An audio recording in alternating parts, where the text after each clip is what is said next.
A beautiful looking stick there, Fernie.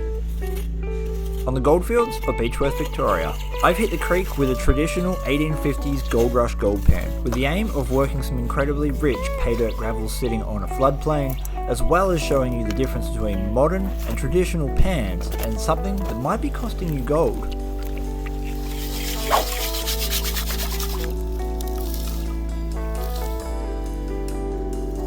Truth moment.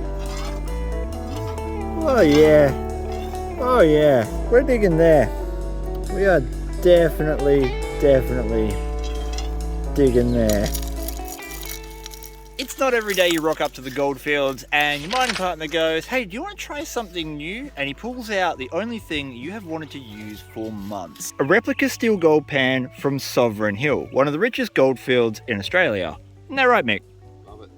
Couple of things about these gold pans. Obviously they don't have those big riffles that you see in modern plastic pans, and that's a good thing because it actually helps you slow down a little bit. And what I mean by that is it actually forces you to use technique and not rely solely on the equipment to get it right. That means proper regular stratification. And lastly, unlike a modern pan where you can swoosh back and forward getting all of the dirt in your pan moving, you want to use a dip and lift method so that the dirt doesn't slide around on the bottom of your pan. Got it down to just the heavies, a little bit of a rollback, and there is our gold. When you lift and dip, all you're doing is allowing the water to wash over the top of the dirt and pull off the top layer. The bottom part of the dirt on the bottom of the pan doesn't move. And because you stratified everything, all of your gold should be on or close to the bottom of the pan. So if you dip and lift, the dirt gets pulled off the top, the gold sits on the bottom, doesn't move, and is trapped in your pan. When you use a back and forth motion like this, all of the dirt shifts. The whole pile moves forward and back, forward and back. And if you have any gold near the bottom of your pan, some of it can fall over the edge and you'll never even see it. Modern pans though have big, large inset riffles that trap the gold, hopefully, before that happens. But if you haven't stratified well enough, it can still float over the top of those riffles. And that's why I always recommend the dip and lift method for the first few strokes of your pan. Ooh.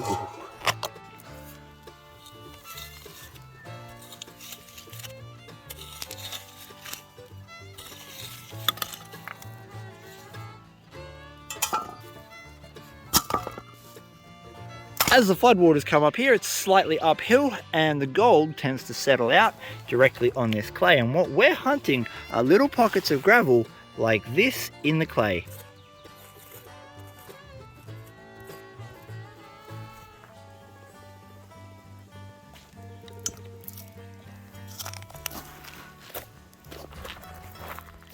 Have you found it?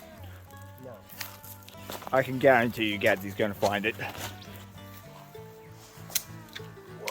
Home amongst the bushes.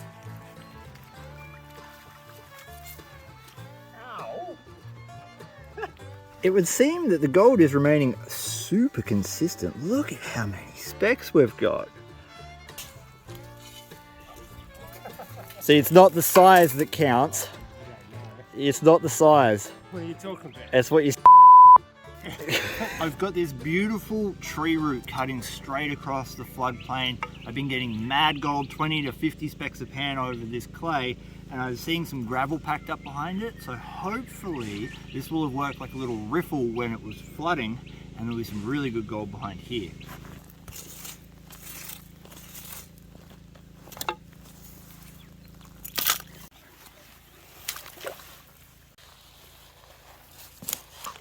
Come on, big bucks, massive deer, 8-point deer, in season, within bow range.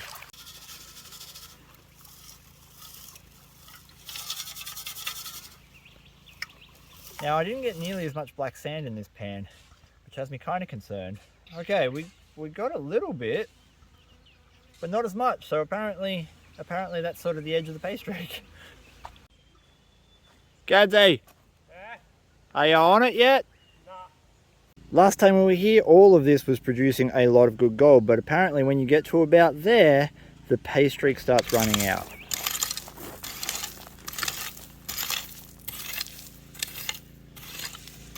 Loose gravelly overburden. This is our pay sitting on the same sticky clay.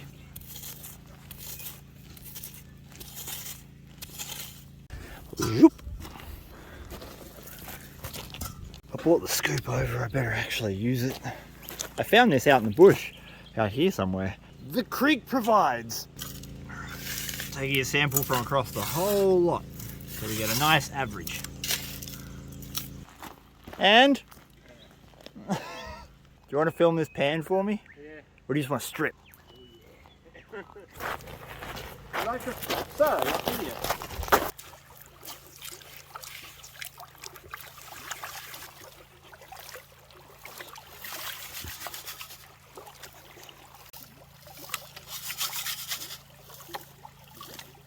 There is a lot of black sand, so maybe the new spot will have some gold. Okay, if this has gold in it, I'll be real happy, because that's a lot of black sand, so indicators are good. The gold's looking okay, fine. Shotgun pellet. Black sand's nice, gold's even better, but you have not been prospecting until you pull out a shotgun pellet. So today's been a success, no matter what. That's a freaking good amount of flour gold, man. Look at that. Yeah. I can live with that. Well, I'm on it. When are you going to get on it? Again, we're trying a sample from all over that whole surface down to the clay, because we don't want to miss where the pay layer might be. It's super important to walk your gold to the creek like a sir. Have you found it yet? Yeah! Oh, that's what I'm getting. But half a bucket. Yeah, oh, half a bucket. Then I'm getting that out of a 10-inch pan. Yeah. I'm starting to see a little bit of black sand come out, so that gives me a little bit of hope. Black sand for hope. Alright, moment of truth. Some black sand and a little bit of gold. It's mostly flour gold. Well, there's gold there, and that's a good thing, but I'm not willing to spend my time looking for it when I can get easy gold to scoping that clay up, so let's keep doing that. What was your idea? You want to tell all the people? You know stuff that I don't know about, don't you? Are you on it? Nah. You look like a defeated man. Are you broken? Did the creek break you? Yeah, We were getting really nice gold through this edge, and I pulled out probably the best pan just at the end of this route, and my thought was perhaps the water wasn't high enough. Instead of the water pushing the gold up and over and it collecting on the other side, it might be on this side. Only one way to know. We're going to scrape out all the dirt and do a pan.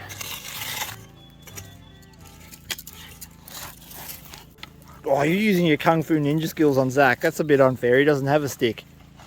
I'm using the flat scraping side of my detecting pick, and as I scrape across the clay, keeping it nice and level, we're coming across these little pockets, and these pockets are going to work like bedrock crevices because the water can't penetrate the clay. So when you get a dip in the clay, things can accumulate like gold and black sand. So these little pockets will be our richest parts.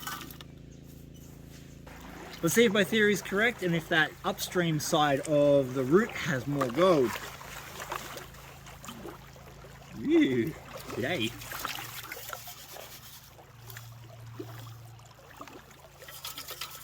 First off, we have coarse black sand. That is ideal. That's what we want. Here we go. Coarse tin, which is good. Oh, we got gold, baby.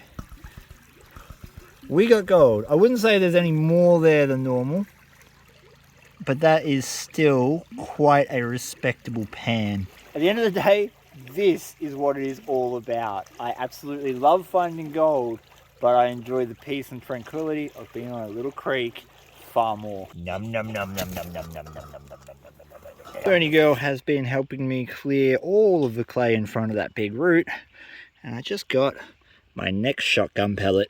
We are really mining.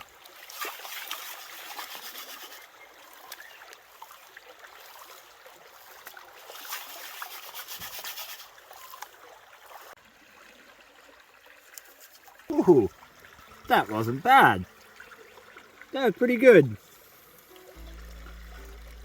Yum, yum, yum, yum, yum. Well, you know, oh, that good gold is.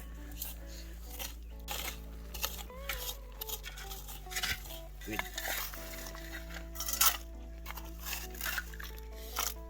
This is going to be the last pan of the day, and I think we've done alright because I've been averaging about 20 plus pieces every single pan in such a small pan too.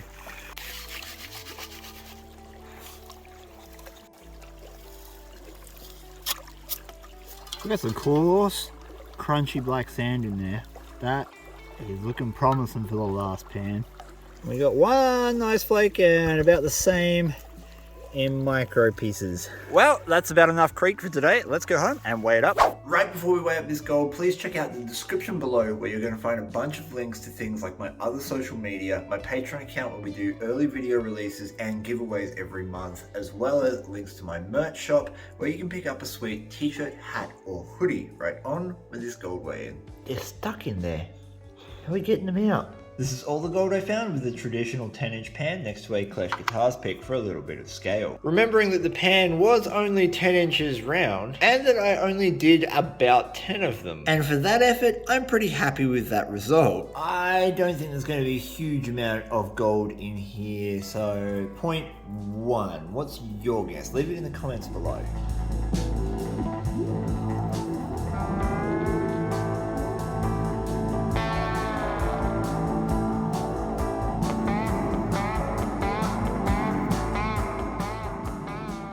I was actually really close for once. 0.105. And that is worth $8.36 Australian at the time of recording. Thank you so much for watching my video. I hope you did enjoy it. Please give your dog a big scratch behind the ears for me. Peace, and I'm out.